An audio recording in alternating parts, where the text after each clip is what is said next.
Welcome back to the Professor English podcast, where learning English is not just about words, it's about connection. I'm James. And I'm Clara. Today, we're diving into one of the most important skills in life, how to talk to anyone with confidence. If you've ever gone completely blank when meeting someone new, or if your voice starts shaking the moment you have to speak English, this episode is for you. We're going to break down what confidence really means, why your brain sometimes betrays you, and how you can rewire it, step by step, to speak with calm, natural fluency. Let's start with this. Feeling nervous when talking to people isn't weakness, it's neuroscience. Exactly. When you walk up to someone new, your amygdala, that little almond-shaped part of your brain that detects threats, goes on red alert. It doesn't know the difference between a tiger and a conversation with your boss. That's where behavioral psychology comes in.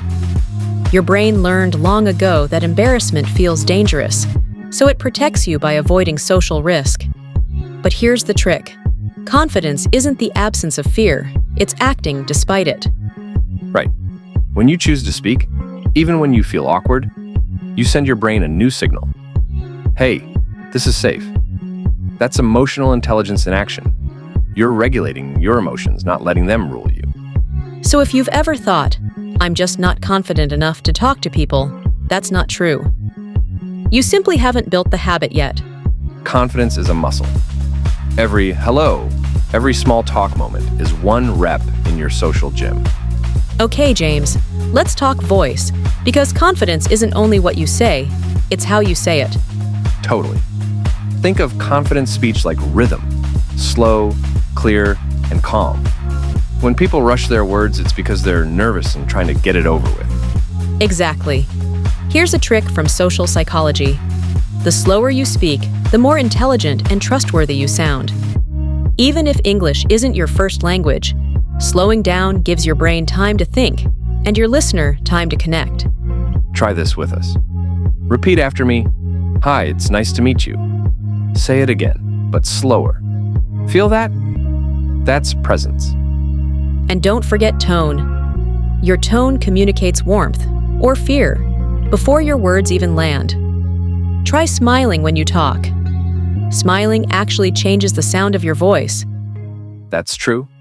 Studies in relationship psychology show people rate speakers as more likable and competent when they can hear a smile in their tone.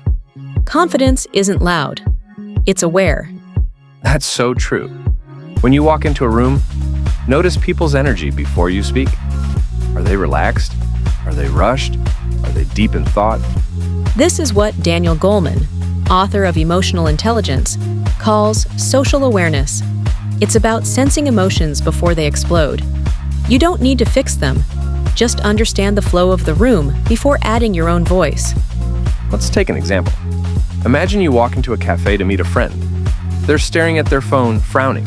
You could say, "Hey, what's wrong with you?" But instead, you pause. You sit down quietly and say, "Tough day." That's empathy, the foundation of confident communication. When you can read emotion before reacting, you create safety.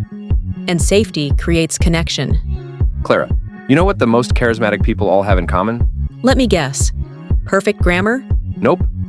Curiosity. Exactly. Charisma is not about talking more. It's about listening better.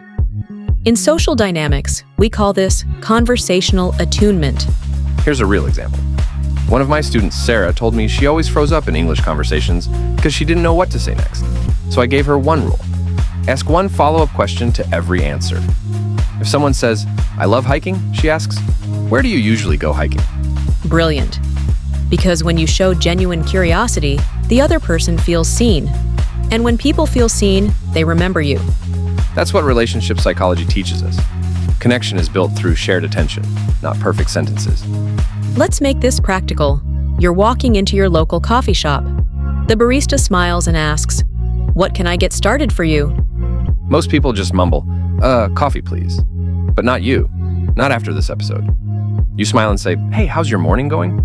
It's such a small question, but it transforms a transaction into a human connection. This is applied interpersonal communication. Here's another. When you notice something you genuinely like, say it. Compliments build bridges. Try, "That's a cool jacket," or "You always make the best coffee." Yes. Those little interactions train your social confidence, like daily push-ups. They desensitize your brain's fear of rejection. And the more you practice, even in micro moments, the easier it becomes to speak in bigger ones. Interviews, presentations, even dating. Here's the secret most confident speakers never tell you. They still get nervous. Absolutely. The difference is they've learned to regulate that emotion. That's called emotional regulation, one of the 5 pillars of emotional intelligence. One powerful trick comes from behavioral psychology: controlled breathing. When you slow your breath, you activate the vagus nerve. It tells your body you're safe. Try it with us. Inhale through your nose for 4 counts. Hold for 2. Exhale for 6. That simple reset lowers stress hormones and helps your voice stay steady. It's not about pretending to be calm. It's about creating calm from the inside out. When you master your body, you master the conversation. So James, what about when the conversation isn't easy? Ah, yes. Disagreements, tension, misunderstandings. This is where conflict resolution meets self-awareness. Let's tell a story. There's a guy named Luis. He worked in marketing. Every meeting with his manager turned into an argument. He felt unheard. The manager felt disrespected. Then Luis learned one technique: mirroring. Instead of defending himself, he repeated what his boss said in his own words. So, what you're saying is, you need the report earlier, right? Instantly, the tension dropped. Because mirroring makes people feel understood. And when people feel understood, they calm down. That's effective communication. You don't have to agree with someone to make them feel heard. That's confidence at its highest level. A lot of our listeners struggle with social anxiety. Let's talk about that. Social anxiety isn't shyness. It's your brain predicting embarrassment before it even happens. But you can reprogram that prediction through exposure. Yes. Start small. Say hi to a stranger on your walk. Ask a cashier, "How's your day going?" These low-risk moments build tolerance for discomfort. This is called gradual desensitization in behavioral psychology. You're literally training your nervous system to relax around people.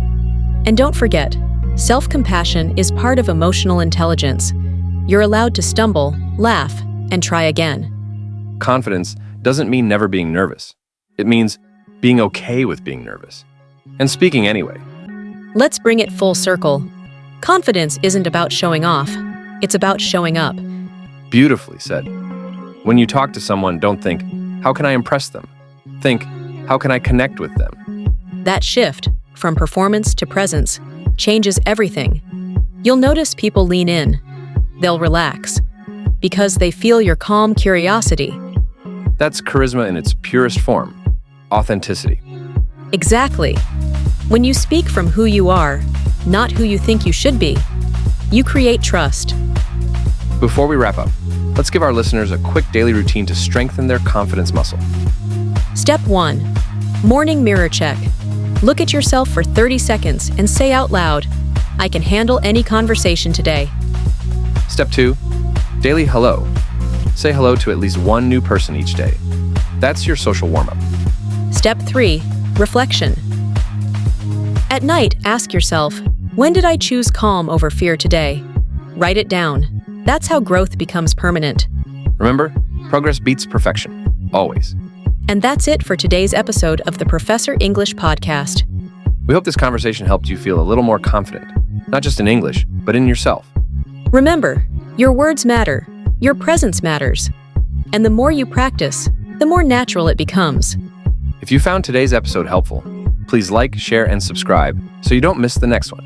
It helps more learners discover this show, and it keeps us creating new lessons for you. And tell us in the comments, what's one conversation you'll try this week? We'd love to cheer you on. Until next time, keep learning, keep growing, and keep speaking with confidence.